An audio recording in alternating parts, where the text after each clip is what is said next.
Pero muy buenos días, mis queridos hermanos. El Señor me los bendiga. Soy su hermano en Cristo del Ministerio Conéctate a Jesús. Estamos listos para iniciar la transmisión del día de hoy, conectados a Jesús. Y por eso vamos a buscarlo en oración. Nuestro Dios que estás en el cielo, gracias te damos, Señor, por permitirnos en esta hora la conexión con por medio de la oración, con el cielo. Gracias, Señor. Gracias. Oramos por los privados de libertad que están, oh Dios, pasando una situación muy difícil, pero que no están solos, porque tu Espíritu Santo está todos los días acompañándoles para que haya paz. Oramos, buen Dios, por los enfermos, que no están solos. Tu Espíritu Santo está ahí, al lado de ellos,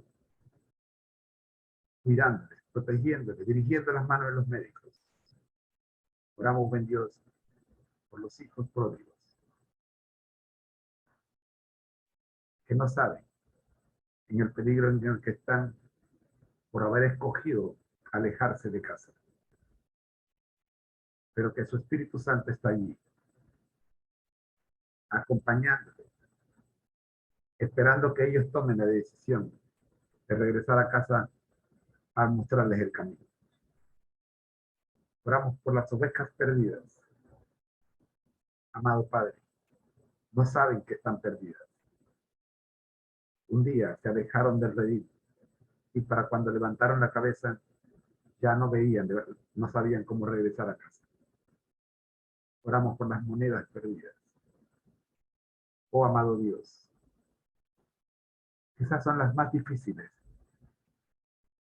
porque están dentro del redil, están dentro de la casa. La dueña de la casa quiere usarlas, pero no puede usarlas porque estas no se dejan. El polvo las cubre. Pero, oh Padre Santo, damos gracias a Dios que se ha de barrer y se ha de descubrir las monedas que están perdidas dentro de la casa. Oramos, amado Dios, para que usted tome el control de toda la situación mundial y que tengamos la certeza de que sabemos en quién hemos creído. Por Jesús. Amén.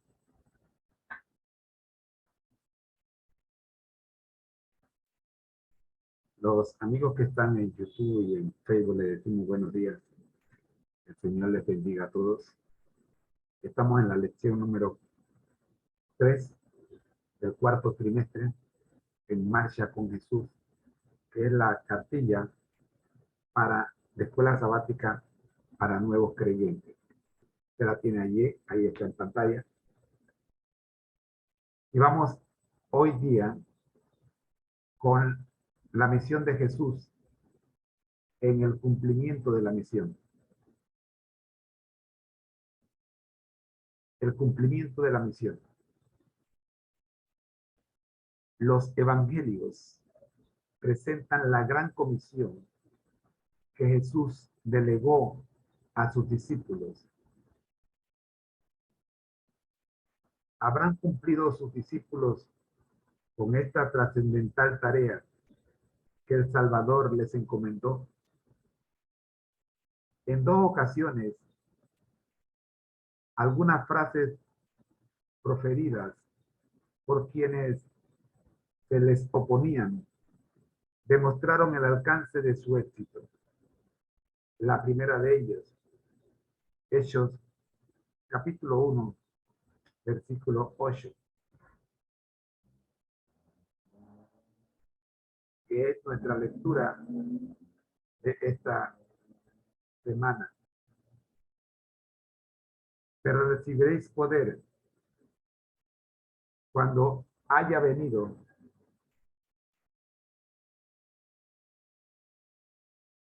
sobre vosotros el Espíritu Santo y me seréis testigos en Jerusalén, en toda Judea, en Samaria y hasta lo último de la tierra. La otra se encuentra en Hechos 5, 28 y 17, 6.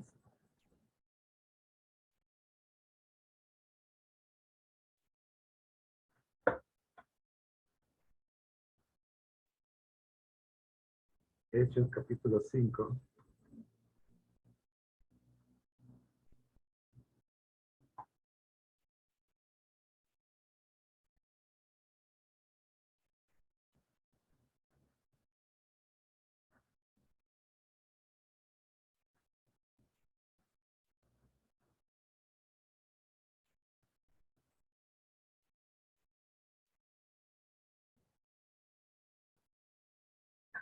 Cinco 28.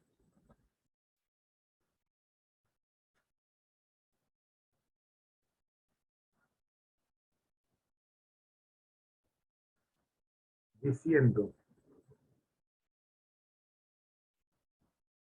¿no os mandamos estrictamente que no enseñarais en este nombre?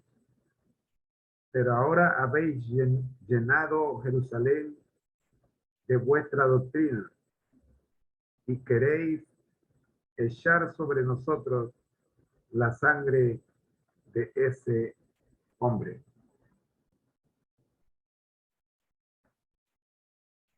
Versículo 6 del capítulo 17 ahora, del libro de Hechos.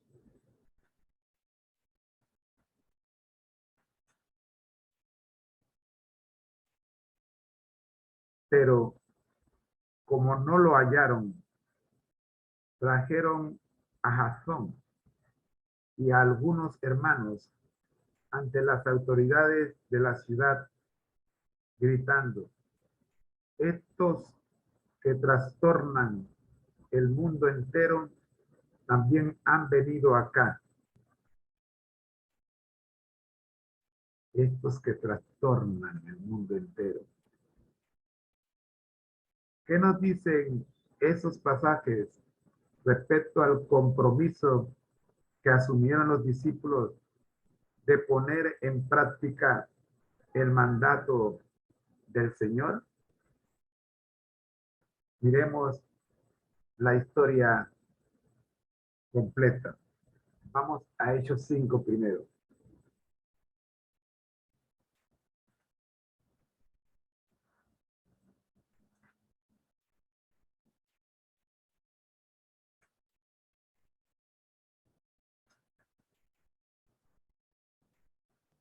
Hechos 5.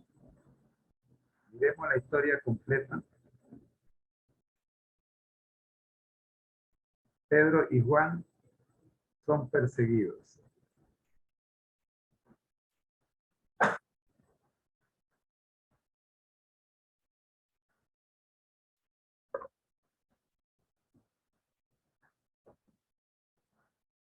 Verso 17.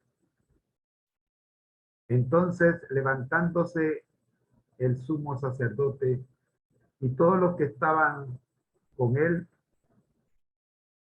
esto es la secta de los saduceos, se llenaron de celos y echaron mano a los apóstoles y los pusieron en la cárcel pública.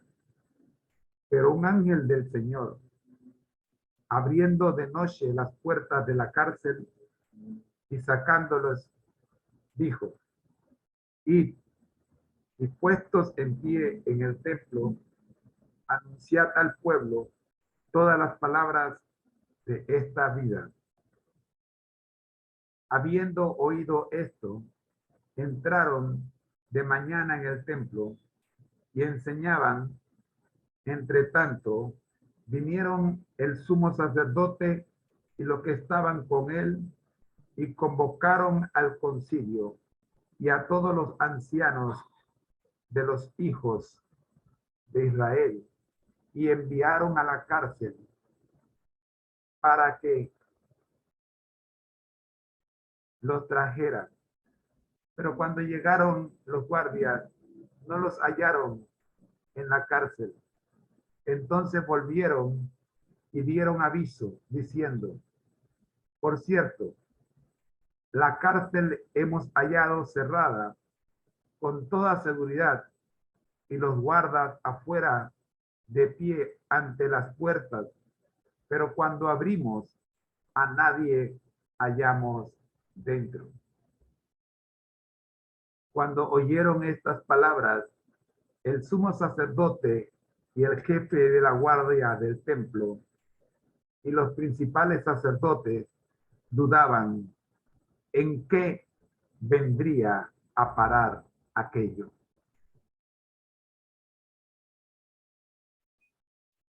Pero viniendo uno les dio esta noticia. Los hombres que pusisteis en la cárcel están en el templo y enseñan al pueblo. Entonces fue el jefe de la guardia a los guardias y los trajo sin violencia, porque temían ser apedreados por el pueblo.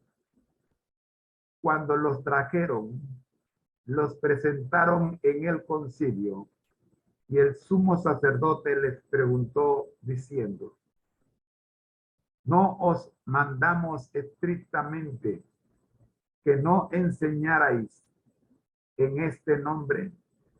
Pero ahora habéis llenado Jerusalén de vuestra doctrina y queréis echar sobre nosotros la sangre de ese hombre.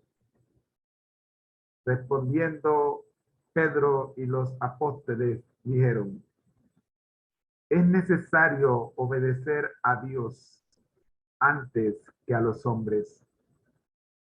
El Dios de nuestros padres levantó a Jesús, a quien vosotros matasteis, colgándolo en un madero. A este Dios ha exaltado con su diestra por príncipe y salvador, para dar a Israel arrepentimiento y perdón de pecados. Nosotros somos testigos suyos de estas cosas y también del Espíritu Santo, el cual ha dado Dios a los que lo obedecen. Ellos, oyendo esto, se enfurecían y querían matarlos. Entonces, levantándose en el concilio un fariseo llamado Gamaliel, doctor de la ley, venerado de todo el pueblo, mandó que sacaran fuera por un momento a los apóstoles y luego dijo: israelitas, mirad por vosotros lo que vais a hacer respecto a estos hombres. Porque antes de estos días se levantó Teudas diciendo que era alguien. A este se unió un número como de 400 hombres, pero él murió y todos los que lo obedecían fueron dispersados y reducidos a nada. Después de este se levantó Judas el Galileo en los días del censo y llevó en pos de sí a mucho pueblo. Pereció también él, y todos los que lo obedecían fueron dispersos. Y ahora os digo: apartaos de estos hombres y dejadlos, porque si este consejo o esta obra es de los hombres, se desvanecerá. Pero si es de Dios, no la podréis destruir. No seáis tal vez hallados luchando contra Dios. Estuvieron de acuerdo con él. Entonces llamaron a los apóstoles y después de azotarlos, les ordenaron que no hablaran en el nombre de Jesús y los pusieron en libertad. Ellos salieron de la presencia del concilio gozosos de haber sido tenidos por dignos de padecer afrenta por causa del nombre. Y todos los días en el templo y por las casas incesantemente enseñaban y predicaban a Jesucristo. La segunda historia se encuentra, o la segunda advertencia contra la palabra de Dios contra la gran comisión se encuentra en el capítulo 17. Vamos al capítulo 17. Estamos en el libro de Hechos.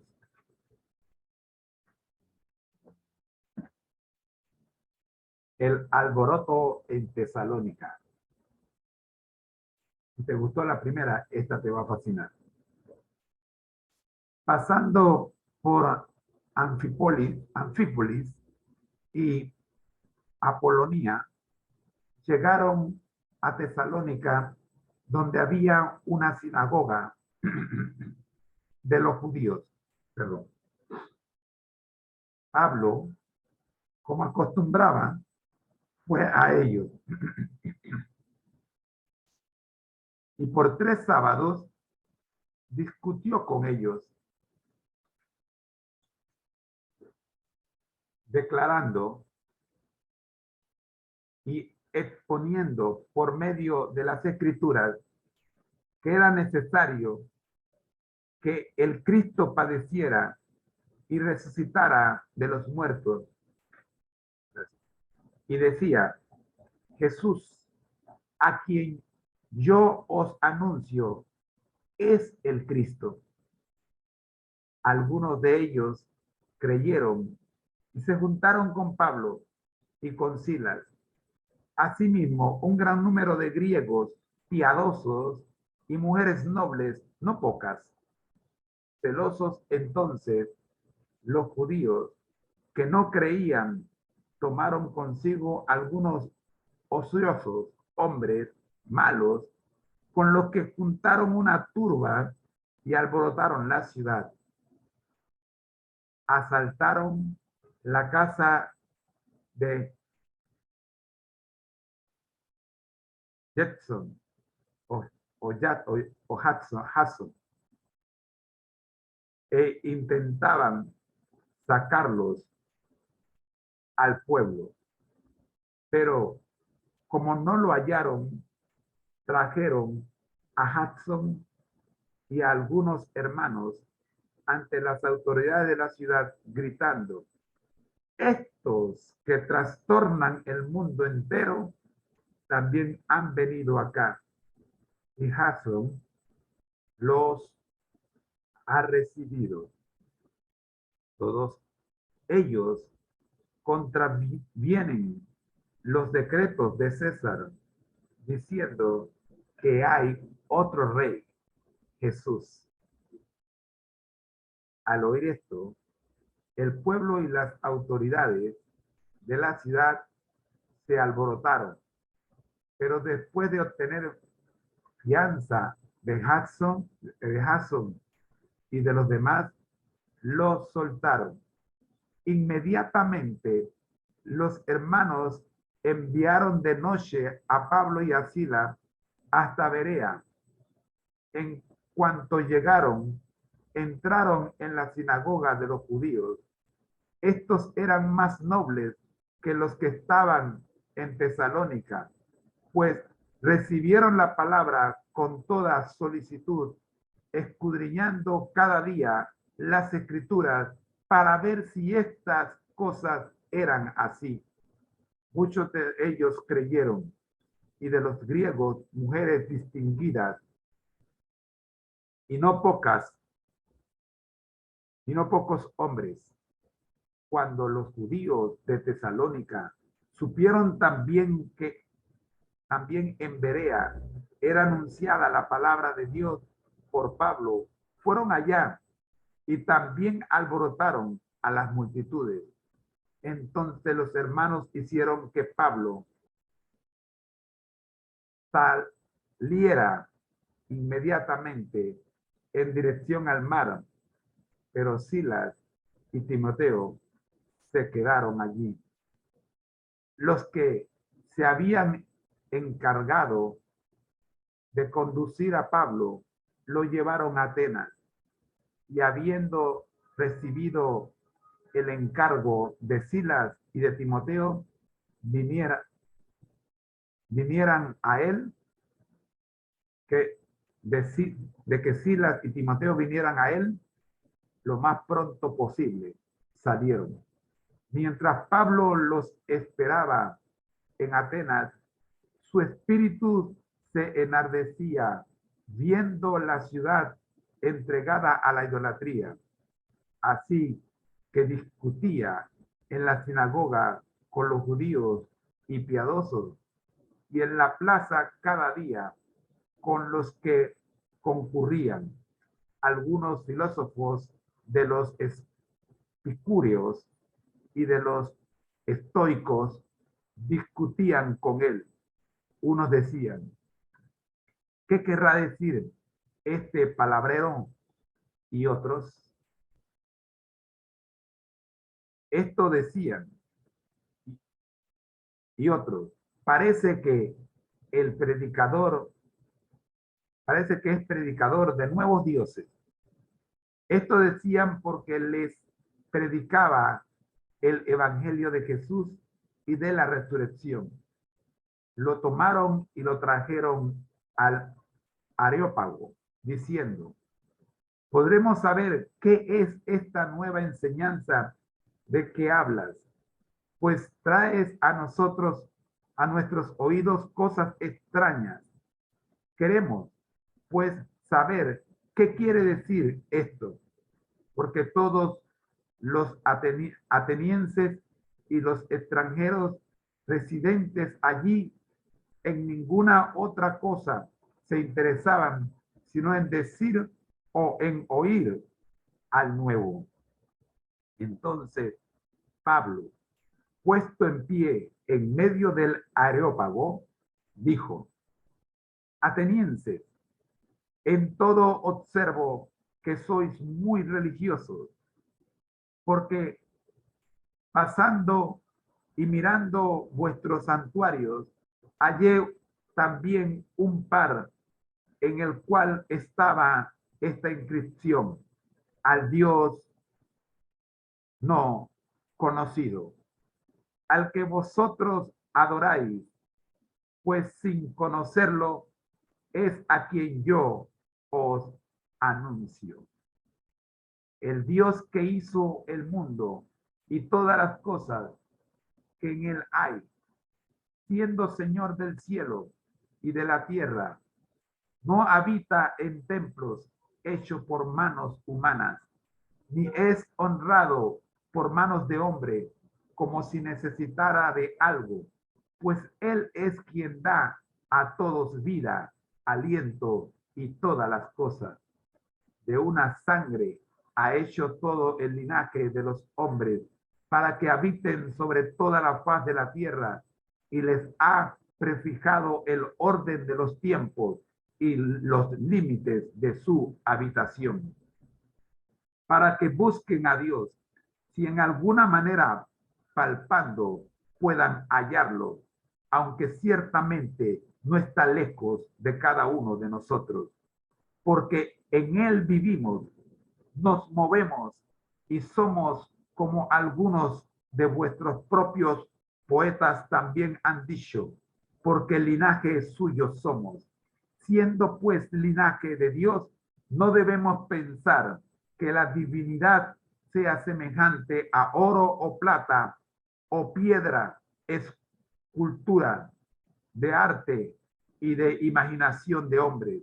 Pero Dios, habiendo pasado por alto los tiempos de esta ignorancia, ahora manda a todos los hombres en todo lugar que se arrepientan, por cuanto ha establecido un día en el cual juzgará al mundo con justicia por aquel varón a quien designó, acreditándolo ante todos al haberlo levantado de los muertos.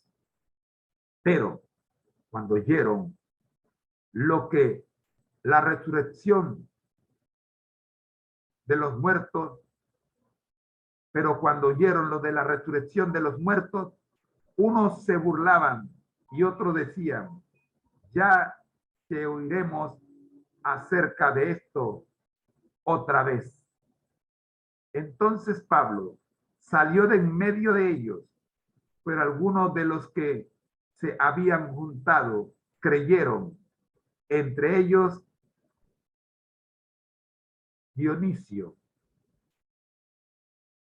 el Areopagita, y una mujer llamada Damari, y otros con ellos.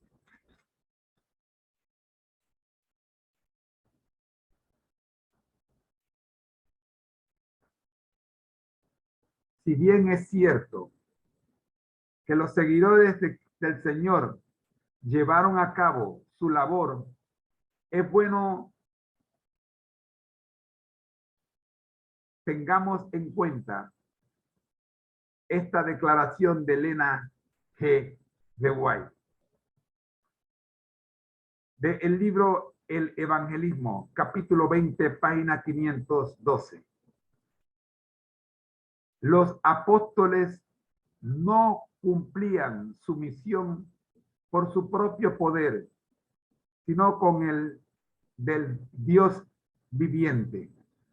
Su tarea no era fácil. Las primeras labores de la iglesia cristiana se realizaron bajo la opresión y amarga aflicción. Los discípulos encontraban constantemente privaciones, calumnias y persecuciones en su trabajo, pero no consideraban sus propias vidas como caras. Antes se regocijaban porque eran llamados a sufrir por Cristo.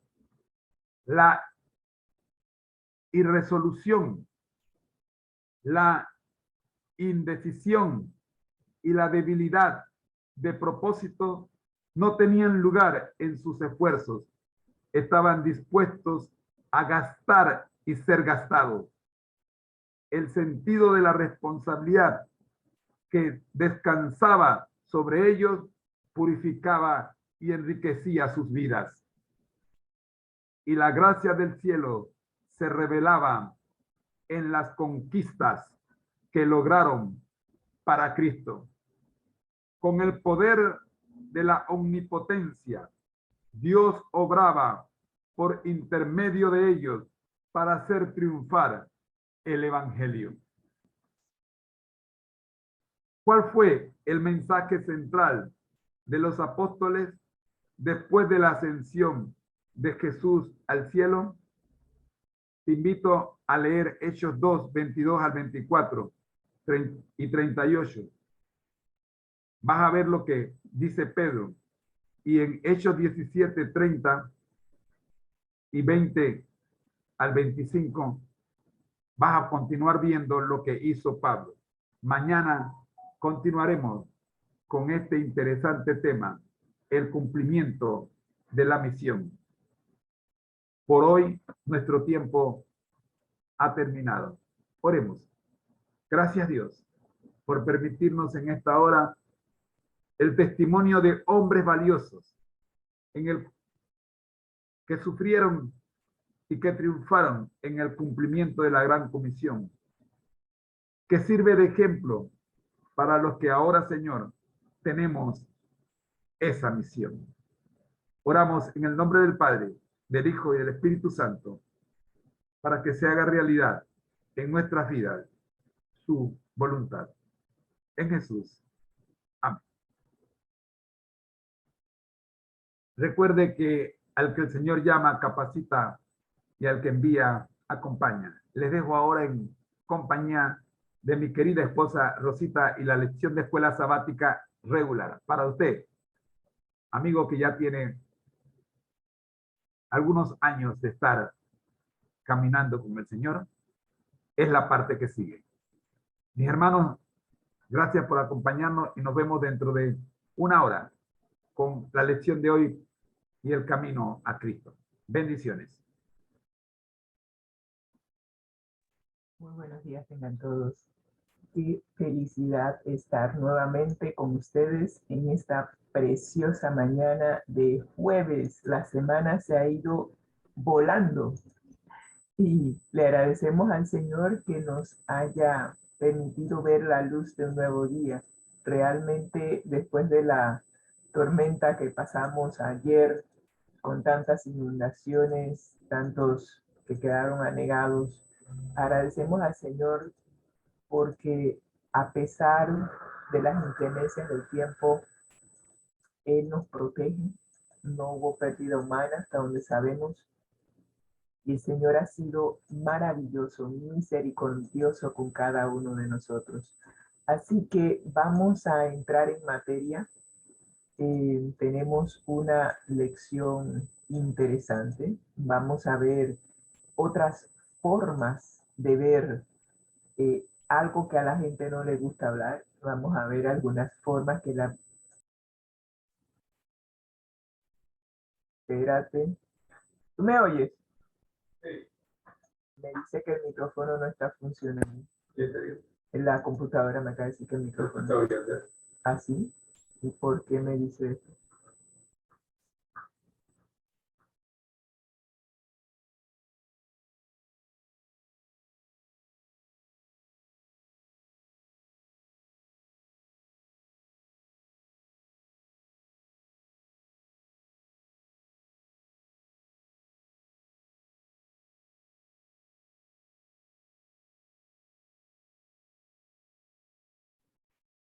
Voy a, voy a, sal, voy a salir.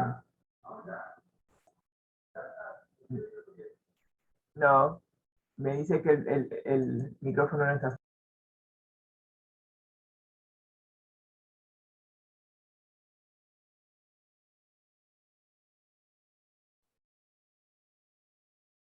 Vamos a esperar que se resuelvan los detalles técnicos. Lo que está ocurriendo no es tu micrófono, Rosita, es que hay una fluctuación hay un problema de señal, no era tu micrófono. Ya está, ya está Rosita de vuelta.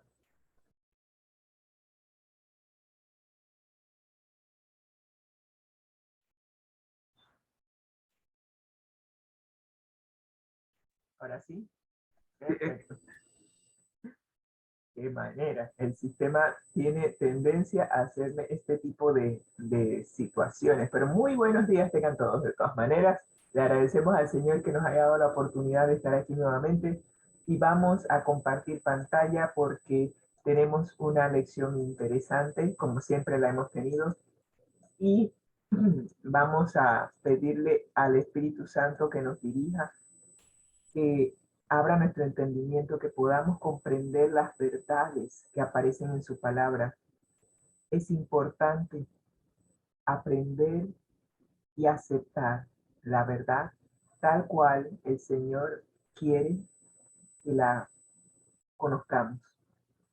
Y si nosotros abrimos nuestro corazón y permitimos que el Espíritu Santo sea nuestro guía, sea nuestra luz, que nos enseñe la verdad nos hará libres de todas las mentiras que el adversario de nuestras almas ha inundado el mundo para que podamos perdernos, para que no obtengamos el gran regalo que el Señor nos ha dado, la vida eterna. Así que agradecemos al Espíritu Santo que esté con nosotros y vamos a empezar diciendo que estamos estudiando la guía de estudios de la Biblia titulada La vida eterna, la muerte y la esperanza futura. Y esta es una guía de estudio que pocas veces, digo yo, estos temas se profundizan y creo que Dios es sabio.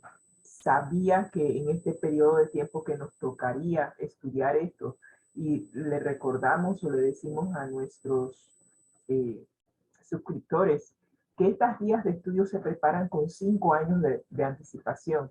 Así que la elección del tema, el hecho de que fue escrita hace 5 años, nos dice que el Espíritu Santo guía a las personas que están escribiendo y a las personas que eligen los temas, porque nadie sabía que para este tiempo estaríamos pasando por una pandemia y que habrían ido al descanso tantas y tantos de nuestros seres queridos.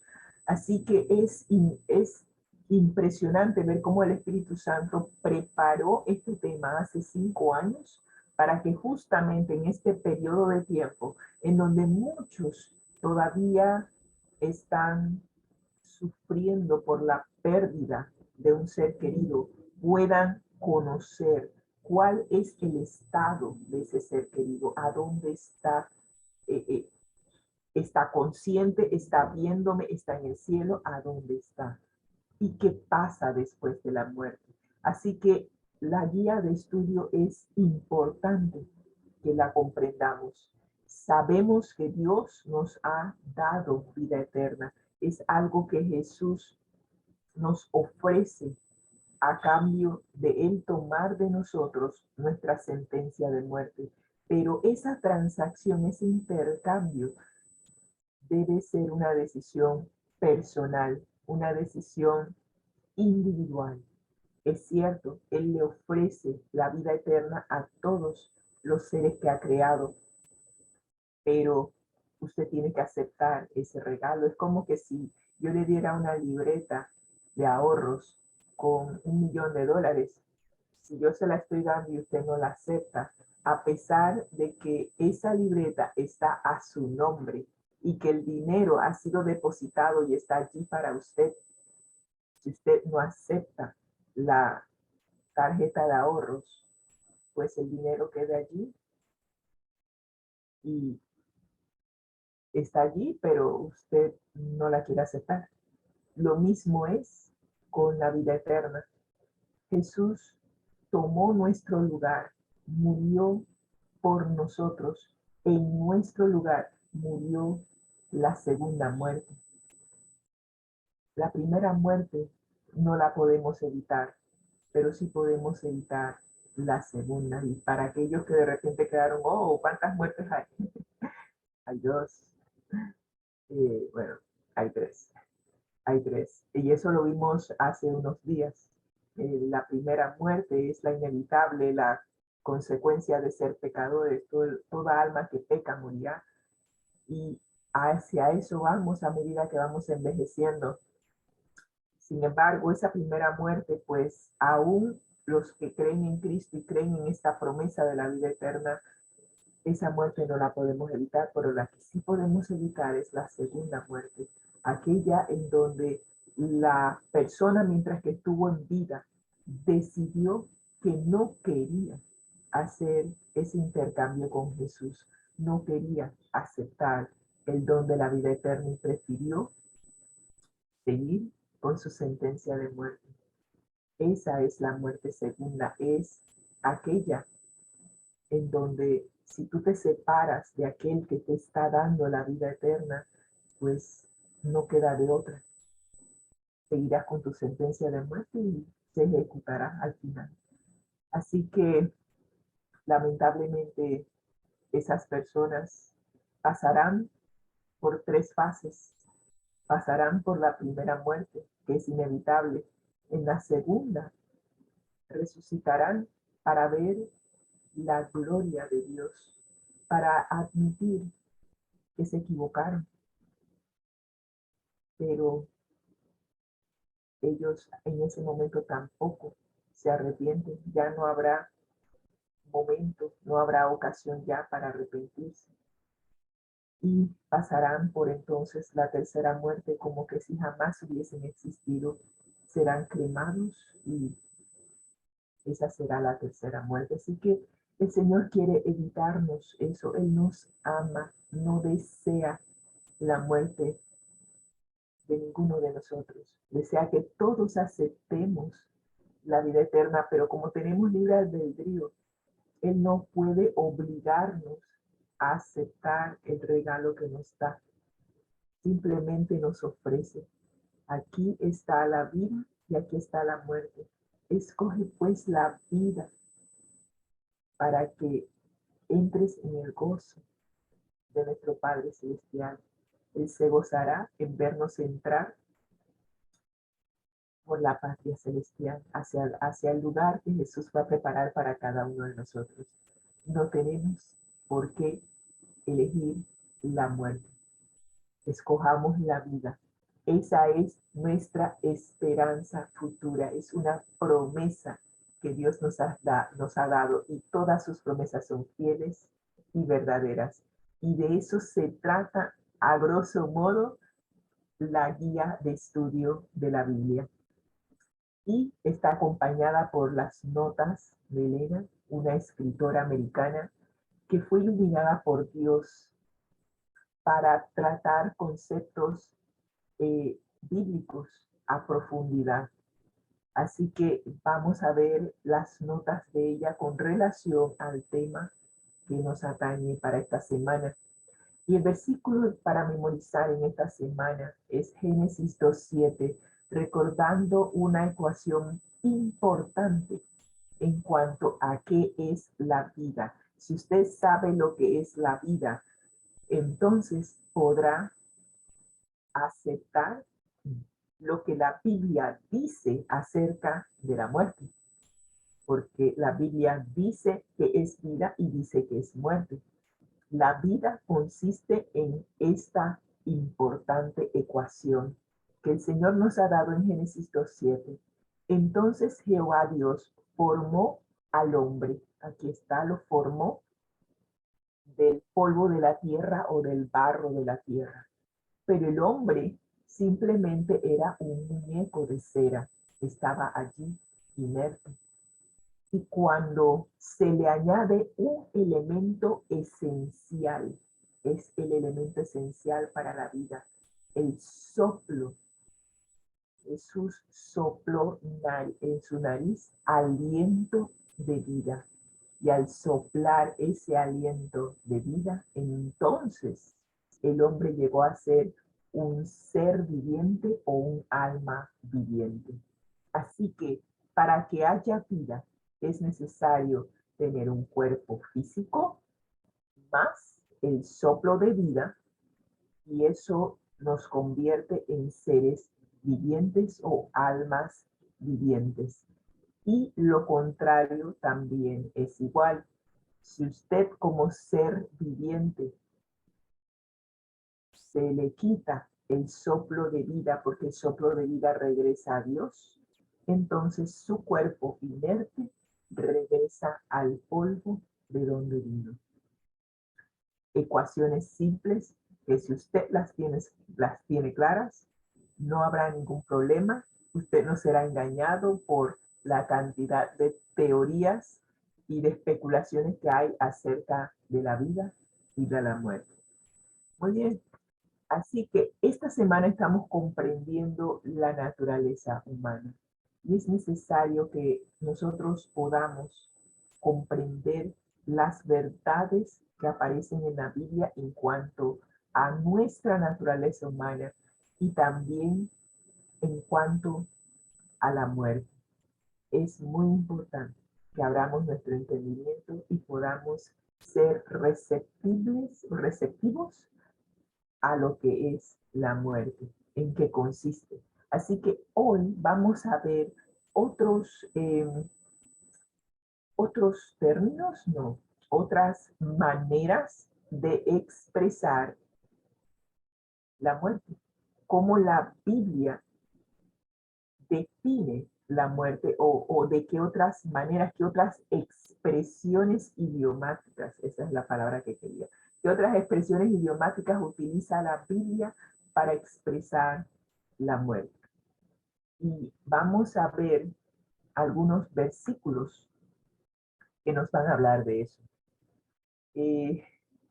Vemos aquí uno, Deuteronomio 31:16, en donde Dios le dice a Moisés, tú irás a descansar con tus antepasados. Y ese es el título de la lección para hoy, descansar con los antepasados.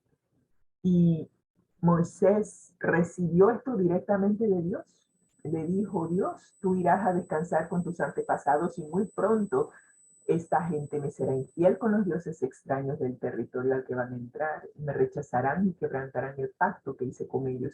Qué interesante que Dios le dice a Moisés antes de morir lo que va a suceder con el pueblo de Israel. Y eso nos confirma nuevamente que los muertos nada saben, los muertos no participan ni tienen idea de lo que pasa con nosotros después que fallecen. Dios le anticipa a Moisés lo que el pueblo va a hacer. Si hubiese conciencia en la muerte, Dios no se hubiera tomado la molestia de decirle a Moisés algo como esto, simplemente hubiera permitido que muriera y que él mismo se diera cuenta por sí mismo, ¿verdad? Eso nos refuerza lo que aprendimos ayer y el día pasado, de que los muertos nada saben y no participan de las actividades de los seres vivientes. Así que vamos a leer otros textos que nos dicen, nos dan otras expresiones idiomáticas en cuanto a cómo la Biblia nos habla acerca de la muerte. Vamos a ver textos que nos darán una mejor comprensión de la muerte. Y vamos a ver formas de describir la muerte que la Biblia utiliza. En primer lugar, la Biblia utiliza otro término y ese término es, esta expresión es reunido con su pueblo. Así que cuando usted ve en el Antiguo Testamento que fulano de tal fue reunido con su pueblo, está describiendo la muerte, está diciendo que esa persona fue al descanso. Y aquí lo vemos con Abraham. Y dice Génesis 25:8, y exhaló el espíritu y murió Abraham en buena vejez, anciano y lleno de días, y fue reunido con su pueblo. Otra expresión que la Biblia utiliza para describir la muerte es duermas con tus padres. Y lo vemos en 2 Samuel 7:12 hablando Dios con David. Y le dice Dios a David, y cuando tus días sean cumplidos y duermas con tus padres, yo levantaré después de ti a uno de tu linaje, el cual procederá de tus entrañas y afirmaré su reino. Noten el patrón que utiliza Dios primero con Moisés y ahora con David. Le dice qué va a suceder después de que ellos fallecen, reforzando nuevamente la idea de que los muertos nada saben. Todo lo que has de saber, lo has de saber mientras que estás vivo. Pero una vez que duermas, como dice la expresión, duermas con tus padres, vas a ir al descanso, vas a dormir. Y el que está dormido no tiene conciencia de nada de lo que está pasando a su alrededor. Y aquí Dios le comunica a David lo que ha de suceder después de que él vaya a dormir con sus padres. Y aquí nuevamente en Primera de Reyes 2:10 y Primera de Reyes 22:40 se refuerza la misma idea. Y durmió David con sus padres y fue sepultado en su ciudad. Así que si usted pensó que es que David iba a dormir con su papá y con su mamá, aló, fue sepultado, ¿ok? Y acá hablamos del rey Acab. Y durmió pues Acab con sus padres y su hijo Ocosías reinó en su lugar. Muy bien. El Antiguo Testamento expresa de diferentes formas las ideas de la muerte y la sepultura. Una de ellas es la noción de unirse a su pueblo. Por ejemplo, acerca de Abraham se nos dice que exhaló. Y eso es una de las características más importantes en cuanto a la descripción del soplo de vida. Usted notó que cuando una persona nace, Dios es increíble. Al niño se le golpea, se le da una palmadita, y cuando se le da la palmadita, él empieza a llorar, como que el soplo de vida llegó a su cuerpo, ¿verdad? Ese soplo es lo que le dio vida. Y lo contrario sucede en la muerte. La persona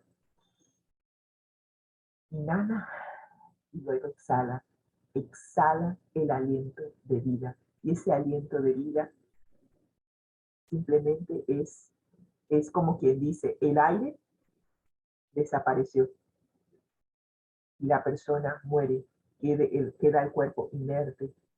Y eso fue la manera de que la Biblia describe la muerte de Abraham. Exhaló el espíritu y murió en buena vejez, anciano y lleno de años, y fue unido a su pueblo. Aarón y Moisés también se unieron a su pueblo. Así que en ambas situaciones fueron reunidos a su pueblo. Y es interesante la manera en que la Biblia expresa esto. Cuando hablamos de ser reunidos a su pueblo, voy a dejar la expresión así porque a medida que vamos avanzando, vamos a profundizar en lo que significa ser reunidos con sus pueblos o descansar con los antepasados. Así que voy a leer los textos bíblicos y luego vamos a profundizar. Se nos hace aquí la pregunta, ¿qué nos enseña sobre la naturaleza de la muerte el hecho de que tanto los reyes buenos como los malos terminaron en el mismo lugar al morir? Es simple. Todos nosotros estamos con esta sentencia de muerte. La primera muerte no es algo que tú y yo podemos evitar. Solamente tenemos dos personas que fueron trasladados al cielo sin ver la muerte. ¿Recuerdan a Enoch? Enoch vivió 365 años y fue llevado al cielo, nunca murió. Y tenemos a Elías, que también fue llevado al cielo en un carruaje. Así que estos dos personajes son los únicos que la Biblia dice que fueron llevados al cielo sin ver la muerte. Pero todos los demás estamos en dirección allá. Cada día que pasa, agradecemos a Dios por un año más de vida, pero también es un año menos en esta tierra porque nos vamos acercando cada día más a nuestro destino final. Así que ya sea que somos buenos o seamos malos, todos vamos a terminar en el mismo lugar, a menos que Jesús venga de nuevo y nos evite pasar por la muerte. Así que nos dice Segunda de Reyes 24:6, y durmió Joacim con sus padres y reinó en su lugar Joaquín su hijo. Y Segunda de Crónicas 32:33 nos dice, y durmió Ezequías con sus padres y lo sepultaron en el lugar más prominente de los sepulcros de los hijos de David, honrándole en su muerte todo Judá y todo Jerusalén. Y reinó en su lugar Manasés, su hijo. Solo para su información, si usted estudia la Biblia, se dará cuenta que Manasés, hijo de Ezequías, a pesar de que Ezequías fue un rey al cual se le prolongó la vida, él había enfermado y él le pidió a Dios, el Señor le dijo, prepárate porque vas a morir, y él le pidió a Dios que por favor le diera unos años más. Bueno, en esos años más nació Manasés, y en esos años más él deshonró a Dios, y nació Manasés, uno de los reyes más crueles que ha habido en la historia de los reyes en Israel. Y recuerdo, el Señor me trae a colación eso porque Ezequías fue un rey muy bueno, pero a las finales pidió algo que tal vez si hubiera permitido que el Señor realizara su voluntad y que él fuera al descanso, pues no hubiera tenido a este hijo que, wow, hizo todo lo malo ante los ojos de Dios. Y nos llama la atención de que no importa qué tipo de vida has vivido, todos vamos eventualmente a tener que morir. Así que invariablemente de su estilo de vida, todos vamos rumbo a ese mismo lugar. Otra forma de describir la muerte que nos presenta la palabra de Dios es mediante la declaración de que alguien durmió con los antepasados.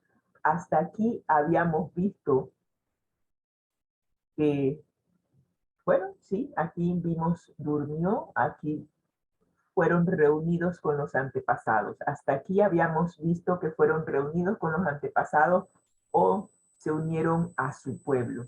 Vamos a ver ahora otra expresión que es dormir con los antepasados. Reunido con su pueblo fue uno que vimos, y ahora dormir con los antepasados. Y esta expresión se utilizó con David. Y durmió David con sus padres o con sus antepasados. La misma expresión se utiliza también para varios reyes hebreos, tanto fieles como infieles. Podemos identificar entonces dos aspectos significativos en el hecho de dormir o descansar con los antepasados. El primero es que tarde o temprano llegará el momento en que necesitamos descansar de nuestras obras y sufrimientos agotadores. El ser un ser viviente, un alma viviente, trae consigo lo bueno y lo malo. Trae consigo enfermedades, trae consigo problemas, trae consigo toda una serie de situaciones.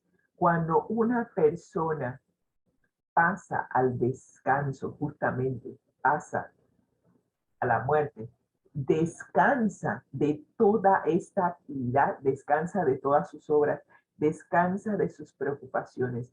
Ya no tiene de qué preocuparse, ya no tiene por qué. Por ejemplo, en el caso de mi mamá, ella tenía problemas en los pulmones y cada día, cada vez que respiraba era un esfuerzo agotador. Ella estaba conectada a un tanque de oxígeno permanente porque sus pulmones ya no podían funcionar como el tuyo y el mío, que funcionan normal.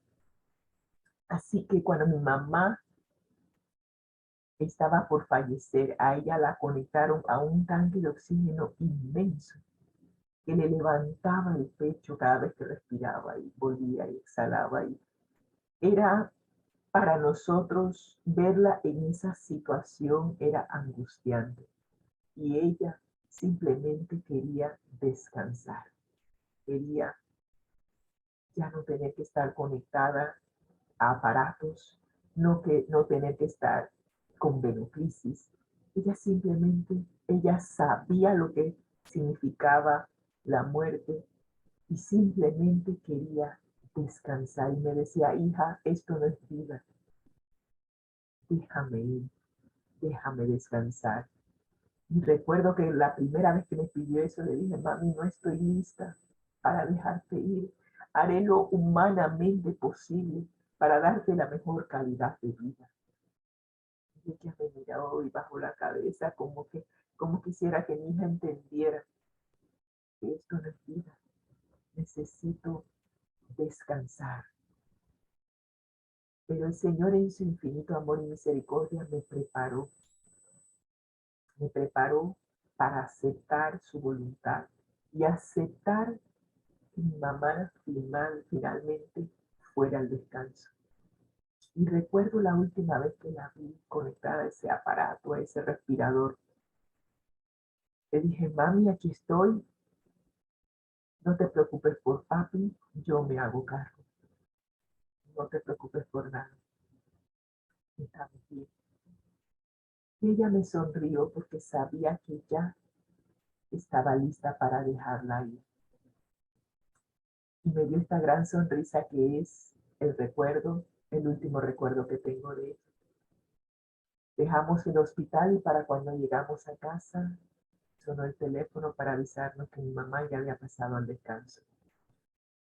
Es necesario que nosotros, como seres humanos, también nos preparemos para dejar ir a nuestros seres queridos.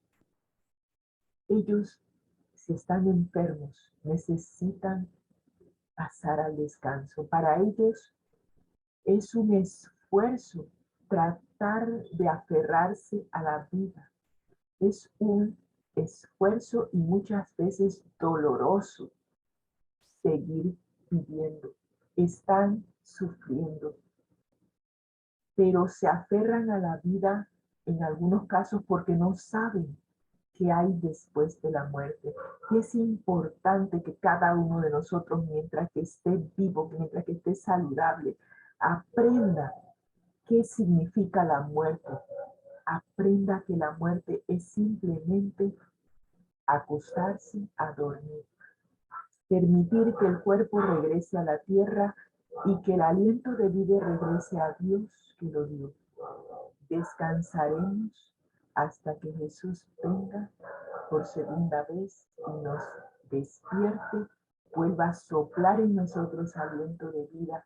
Y si tú hiciste este intercambio con Jesús, le diste tu sentencia de muerte y en su lugar recibiste la vida eterna, te levantarás con un nuevo cuerpo que ya no estará sujeto a la muerte e irás a vivir con Jesús para siempre. Nunca más volverás a experimentar la muerte. Así que te invito a prepararte, a aceptar lo que la Biblia nos enseña acerca de la muerte. Y si así lo haces, si haces ese intercambio con Jesús, créeme que si pasas al descanso lo harás con la plena seguridad de que simplemente vas a dormir. Todos nosotros nos acostamos a dormir y no tenemos miedo de acostarnos a dormir. No hay por qué temer de acostarse a dormir hasta que Jesús nos despierte. Así que los que mueren en Cristo pueden inclusive ser enterrados cerca de sus seres queridos, pero aún así no hay comunicación entre ellos, ya que en realidad la muerte es no existir, simplemente están sus cuerpos físicos que se desintegran y llegan a ser parte de la tierra. Permanecerán así hasta el glorioso día en que por un milagro recreador divino despertarán para reunirse con sus seres queridos que murieron en Cristo. Esa es la esperanza futura. Y vamos a ver lo que nos dice las notas de Elena en El deseado de todas las gentes, página 352. Y este es el testimonio, nos dice Primera de Juan 5, 11 y 12, que Dios nos ha dado vida eterna. Eso es lo que, a lo cual debemos aferrarnos. Dios nos ha dado vida eterna y esta vida está en su Hijo. Por eso es que les digo, si usted hace ese intercambio, Jesús te da la vida eterna y tú le das tu sentencia de muerte. Ya Él murió por ti. Tú no tienes por qué morir eternamente. Entonces, el que tiene al Hijo tiene la vida. Y el Señor se comprometió y te dice, si mueres, yo te resucitaré en el día postrero. Así como Jesús dijo que Él puso su vida por nosotros y la volvió a tomar, Él posee el poder de levantarnos de los muertos. Así como Él resucitó, nos resucitará a nosotros. Y si tú permites que Jesús viva en ti, que su Santo Espíritu more en ti y esa promesa tú la haces tuya, créeme, esta promesa que nos hace Jesús, que nos ha de resucitar si fallecemos, que Él nos ha de resucitar en el día postrero, es nuestra bendita esperanza. Sabemos que todas las promesas de Dios son fieles y son verdaderas. Así que Cristo se hizo carne con nosotros, se hizo humano con nosotros, para que nosotros pudiéramos ser espíritu con Él. Y ay, esto para mí es una promesa a la cual me aferro con todo mi corazón. Y me emociona el saber que no tengo que morir eternamente, pero más me aferro a la promesa de que si llego a pasar por la primera muerte, no tengo que temer, porque mi hermanito mayor, Jesús, me ha prometido que Él me resucitará en el día posterior. Así que en virtud de que Jesús vive su vida en mí y Él es la resurrección y la vida, esta unión que Jesús hace en vivir su vida en nosotros a través del Espíritu Santo, nos permite salir de la tumba, no simplemente como una manifestación del poder de Cristo, sino que por la fe su vida ha llegado a ser nuestra. La vida de Jesús es nuestra. Eso es lo que nos dice Colosenses 3, versículos 3 y 4, porque habéis muerto y vuestra vida está escondida con Cristo en Dios. Cuando Cristo, vuestra vida, se manifieste por segunda vez, cuando Él venga por segunda vez, entonces nosotros también seremos manifestados con Él en gloria. Si hemos pasado por la muerte, seremos levantados, seremos resucitados y siempre estaremos con Él por la eternidad. Esa es nuestra esperanza futura. Y nuestra cita termina diciendo, los que ven a Cristo en su verdadero carácter y le reciben en el corazón, tienen vida eterna. La vida eterna empieza aquí y ahora, una vez que tú llegues a conocer al Padre a través de Jesús. Eso es lo que nos dice Juan 17:3. Y esta es la vida eterna, que te conozcan a ti, el único Dios verdadero, y a Jesucristo a quien has enviado. Es nuestro privilegio conocer a Dios a través de Jesús. Y si tú te entregas por completo al Señor, ya no vives tú, sino que Cristo vivo en ti a través de su Santo Espíritu. Y Él irá restableciendo su imagen, su carácter en ti. Y cuando venga por segunda vez, si pasaste al descanso, Él te resucitará para su honra y su gloria y vivirás por siempre con Él. Así que por el Espíritu es como Cristo mora en nosotros y el Espíritu de Dios recibido en el corazón por fe es el principio de la vida eterna. Viviremos desde aquí la vida eterna, del momento en que tú aceptas a Jesús y permites que el Espíritu Santo more en ti. De eso se trata la vida eterna. Empieza aquí y ahora con tu decisión y mi decisión de aceptar a Jesús, de aceptar el don de la vida eterna. Si tú lo aceptas, te invito a orar. Gracias, Señor, por este don tan maravilloso de la vida eterna.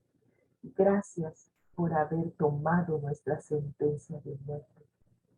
No lo merecemos, Señor. Cada uno de nosotros se ha desviado cada cual a su camino.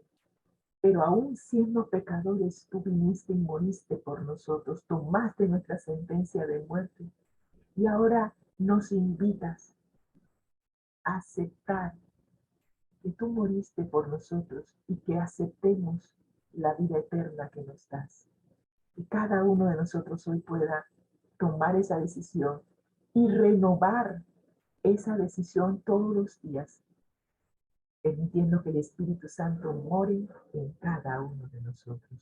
El Espíritu Santo tomará el control de nuestra mente y ya no vivirá el ego, el yo, sino que Cristo vivirá en nosotros. Y en la medida en que permitamos que el Espíritu Santo viva y more en nuestra mente, Él nos conducirá a toda verdad, nos llevará por el sendero que conduce a la vida eterna, un sendero angosto que conduce a la vida eterna. Restablecerá la imagen y la semejanza de Cristo. Y cuando Él venga, nos verá.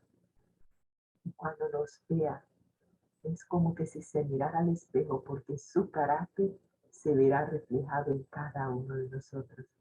Gracias, Señor, por tus promesas. Gracias por este don tan perfecto que es la vida eterna. Gracias por darnos esa oportunidad única de vivir eternamente. En el nombre de Cristo Jesús lo agradecemos. Amén y amén. ¿Eh? Que el Señor les bendiga ricamente. Amén. Amén, amén.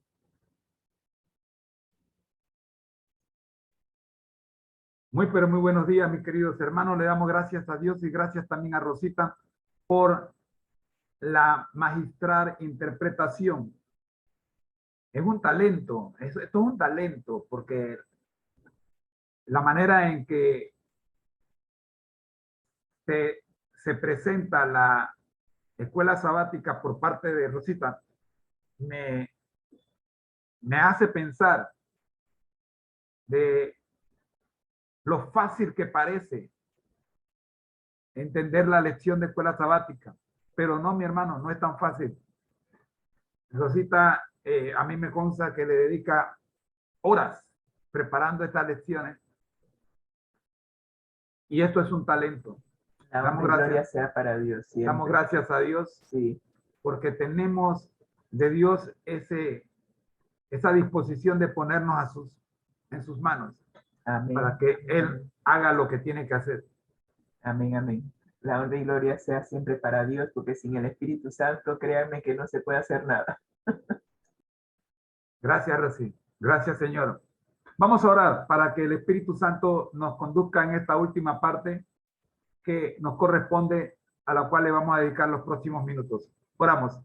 Nuestro Dios que estás en el cielo, gracias, Señor, te damos porque tenemos una misión que cumplir. No estamos aquí por gusto. Gracias, Padre. Diríjanos ahora y que todo lo que digamos venga de lo alto. Por Jesús. Amén. Vamos a compartir pantalla.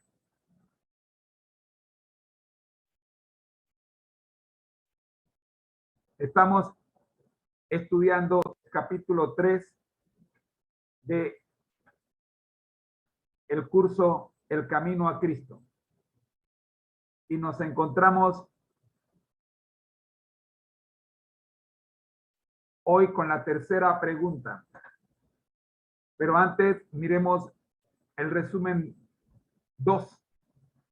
¿Qué nos tiene el resumen 2? En el resumen 2 tenemos, la primera pregunta fue, ¿cómo se justificará el hombre con Dios? ¿Cómo se hará justo el pecador? Solo por intermedio de Cristo podemos ser puestos en armonía con Dios y con la santidad. Pero ¿cómo debemos ir a Cristo?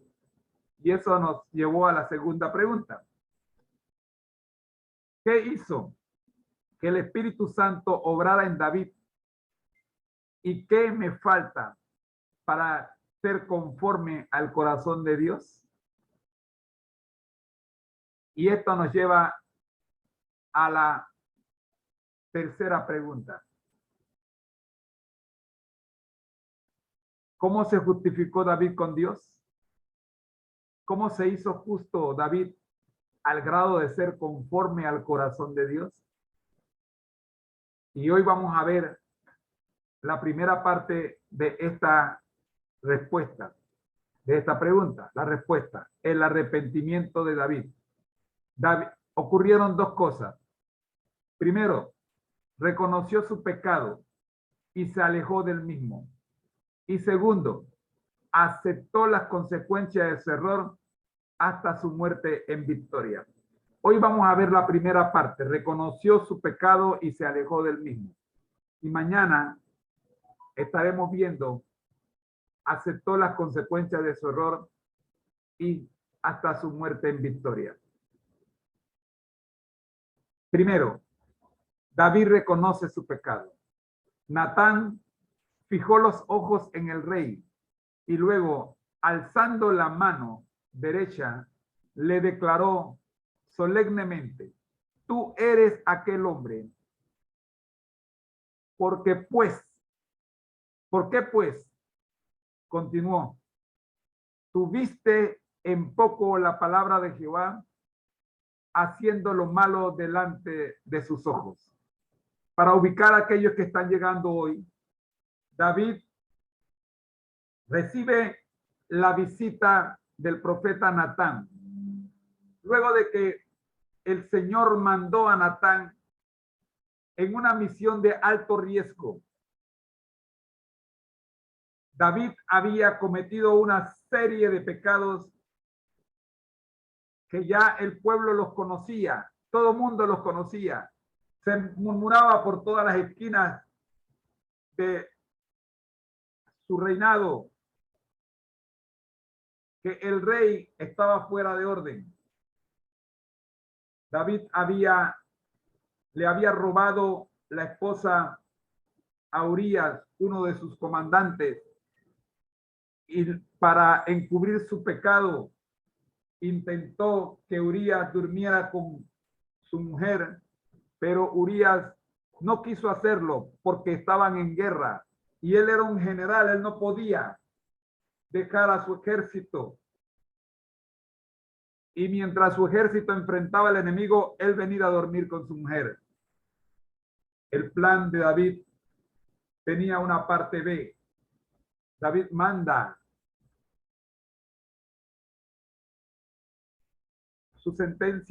la sentencia de muerte de Urías con él mismo para que su otro general, Joab, realizara un acto que no era desconocido para este. Y el plan se llevó a cabo y Urías muere en combate.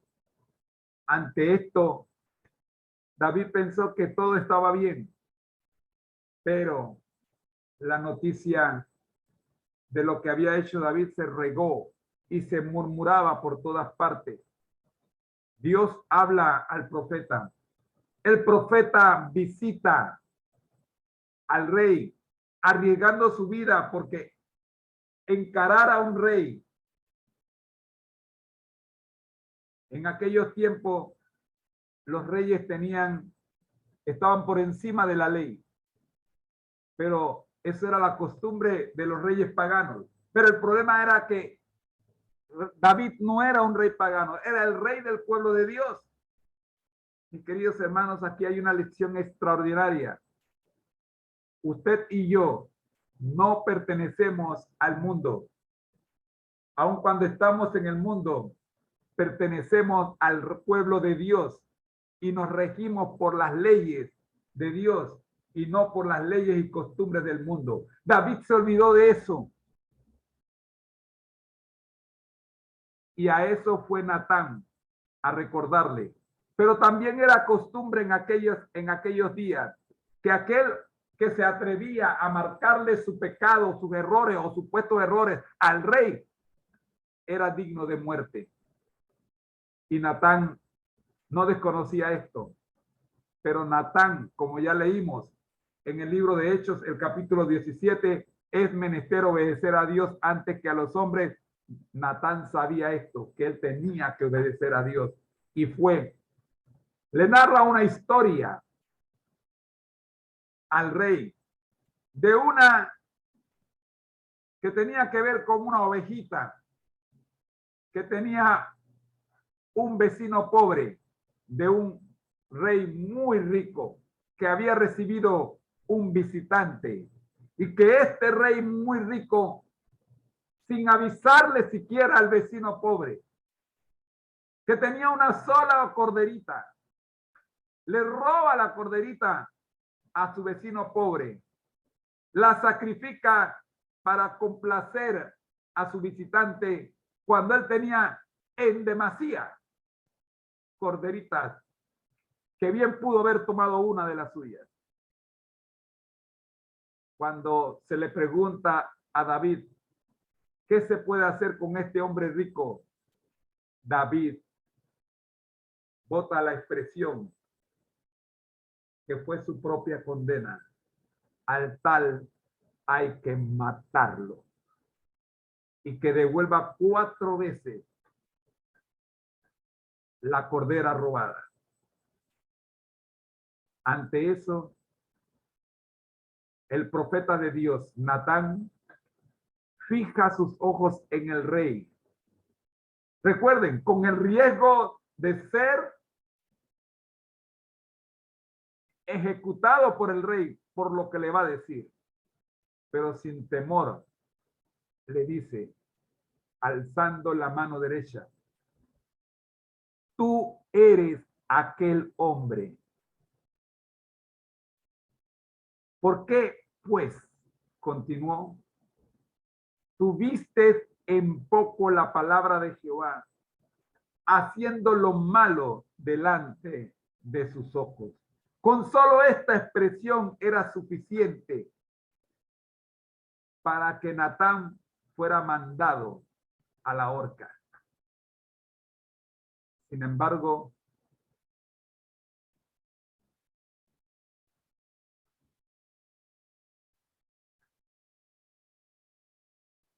como David, los culpables pueden procurar que su crimen quede oculto para los hombres. Pueden tratar de sepultar la acción perversa para siempre, a fin de que el ojo humano no la vea ni lo sepa la inteligencia humana. Eso fue lo que David intentó. Pero todas las cosas están desnudas y abiertas a los ojos de aquel a quien tenemos que dar cuenta.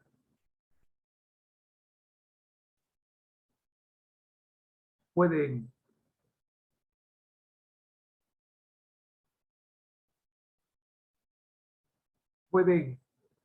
tratar de enterrar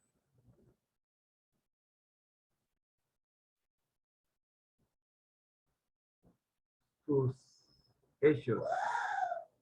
Y es más, pueden tratar de eliminar a todo el que conoce, pero no puedes borrar lo hecho del registro divino. Nada hay encubierto que no haya de ser manifestado, ni oculto que no haya de saberse. Hechos 4:13 y Mateo 10:26. Escrito está. Natán le manifestó: así ha dicho Jehová, Dios de Israel. El rey escucha. Ahora el rey no oye, escucha. En muchas ocasiones, cuando el Espíritu de Dios, como es el caso de Natán, nos habla a nosotros los pecadores, nosotros somos oidores, mas no escuchamos, solo oímos y la información entra por una oreja y sale por la otra y ni siquiera pasa por nuestros oídos.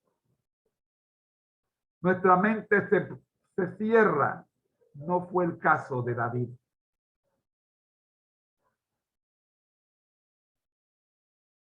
Yo te ungí por rey sobre Israel y te libré de la mano de Saúl. David reconoce que en efecto así fue. ¿Por qué pues tuviste en poco la palabra de Jehová, haciendo lo malo delante de sus ojos? David reconoce que la pregunta que el profeta le hace en verdad está en lo correcto. Mira hacia adentro de él, buscando qué fue lo que pasó. ¿Quién era el que estaba controlando sus emociones? A Uría Eteo, heriste a cuchillo y tomaste por tu mujer a su mujer. Sigue hablando el profeta y el rey escucha con calma y reconoce que todo lo que se está presentando es correcto. Y a él mataste con el cuchillo de los hijos de Amón. Ya son 4 acusaciones y la lista se extiende. Por lo cual ahora no se apartará jamás de tu casa la espada. El reconocimiento del pecado por parte de David es sin lugar a dudas indiscutible. El arrepentimiento de David recién comienza. Escucha con calma la sentencia.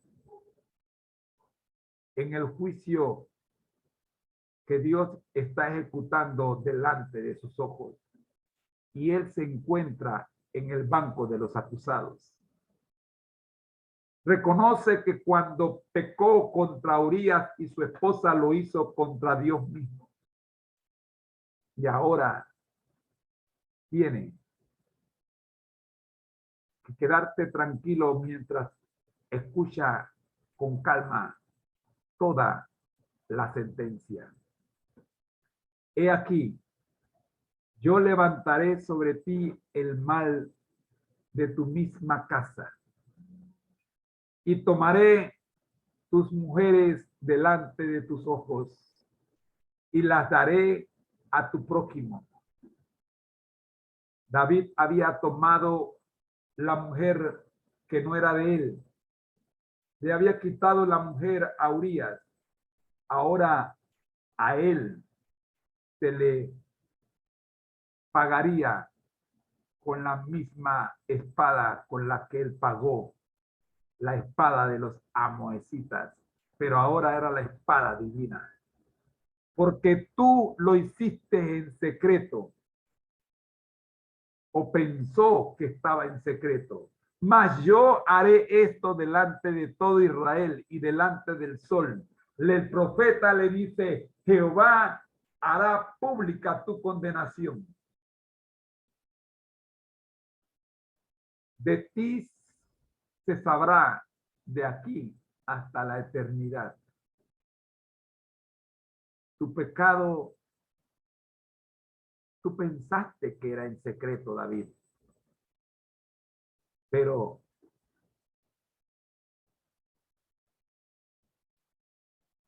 recién te das cuenta que son más los que conocen tus acciones desprovistas del amor de Dios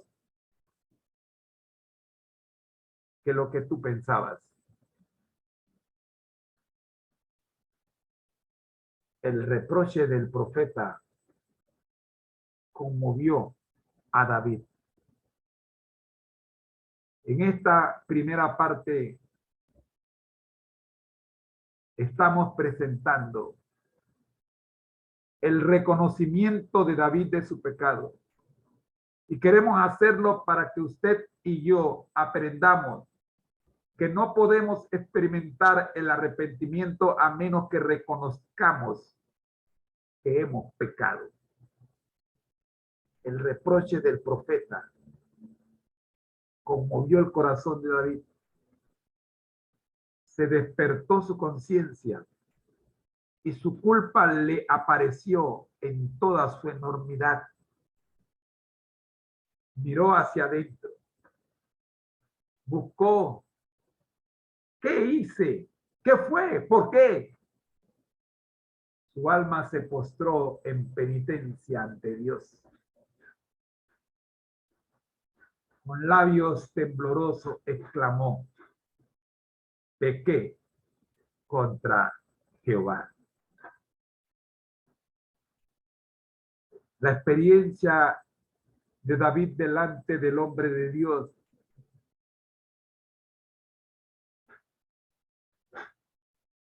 ¿será que tú y yo la hemos pasado? Quizás no fue delante del hombre de Dios, pero de que la hemos vivido, la hemos vivido.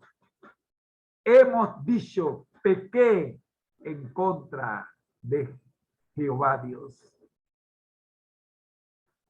Porque lo primero, si queremos caminar en paz, es aceptar que hemos pecado contra Jehová.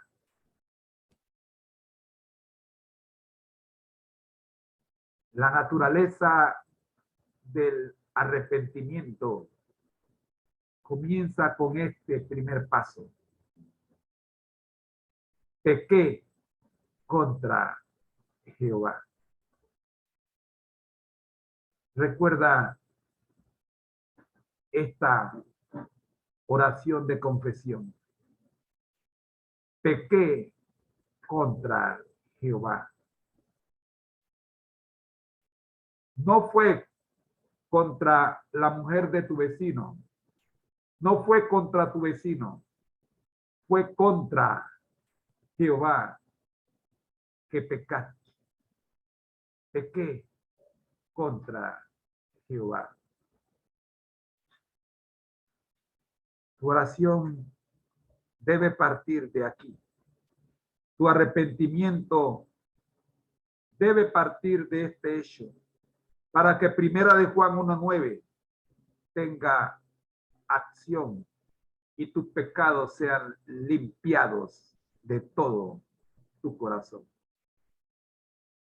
David dice, pequé contra Jehová. Y usted y yo, ¿será que podemos escribir allí donde estamos? No en la red, no en el computador ni en el celular, sino en nuestro corazón. ¿Será que podemos escribir también, pequé contra Jehová?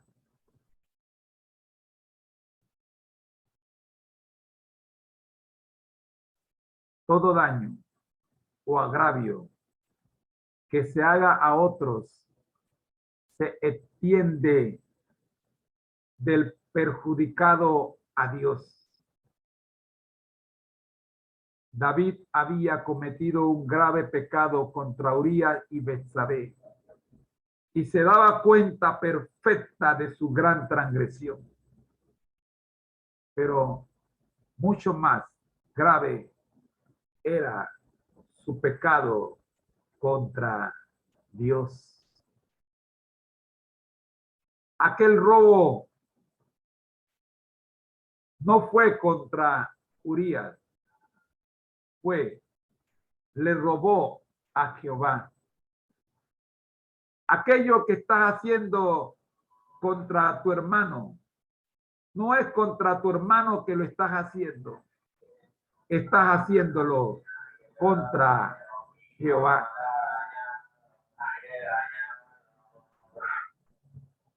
Aunque no se hallaba a nadie en Israel que ejecutara la sentencia de muerte contra el ungido del Señor, David tembló por temor de que culpable y sin perdón fuese abatido por el rápido juicio de Dios. La ley decía que el único que podía tomar venganza contra el rey por haberle robado su única oveja era Urías. Pero Urías ya había muerto. Entonces nadie más podía vengar a Urías.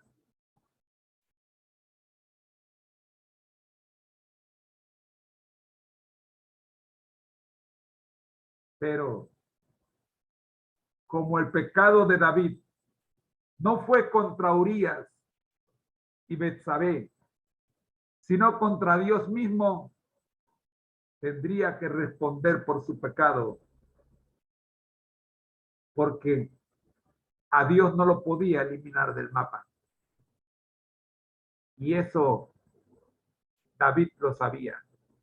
Así que tembló por temor de que, culpable y sin perdón, fuese abatido por el rápido juicio de Dios. El problema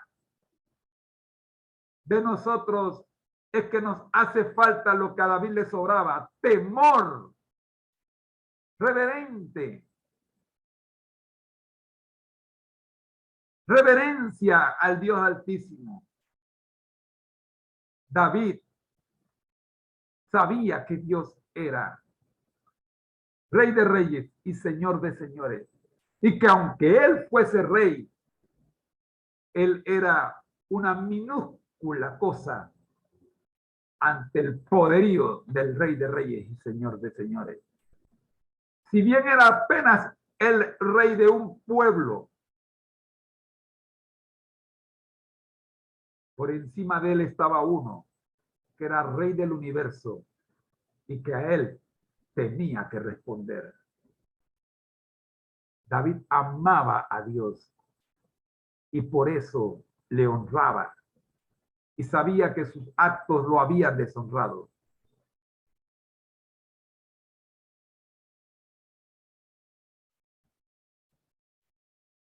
En medio de ese temor, se